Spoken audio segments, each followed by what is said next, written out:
প্রাকৃতিক বাংলা থেকে আপনাদের সামনে নিয়ে এসেছি আমি বাঁধাকপি বা পাতাকপি কিংবা পাতকপি, যেটা যে নামে চিনে।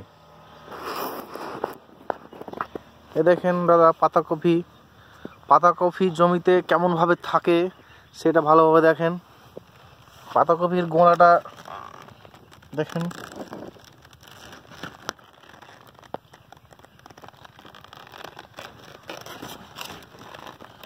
এটা গোড়া, পাতাকপির গোড়া। এটা পাতাকপি এইভাবে থাকে জমিতে।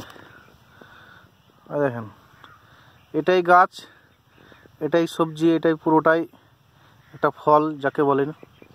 এটাই ফল, এটাই গাছ, এটাই সবজি। ভালোভাবে দেখতে পাচ্ছেন বন্ধুরা পাতাকপির জমিতে কিভাবে থাকে।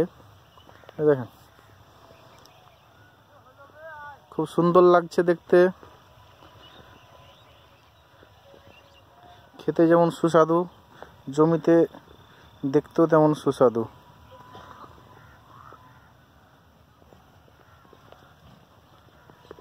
দেখেন, খুব সুন্দর। আশা করি আপনারা চিনতে পারছেন, যেটা আমরা এই সবজিটা আমরা রান্নাঘরে ইউজ করি, রান্না করে খাই সবজি হিসাবে। খুব সুন্দর লাগে, শীতের সময় হয়। হ্যাঁ,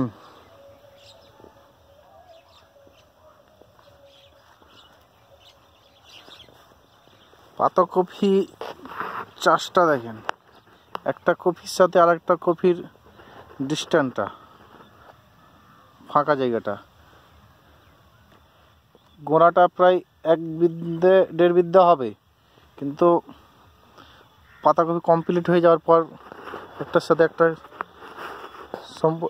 জয়েন্ট হয়ে যায়। ধন্যবাদ।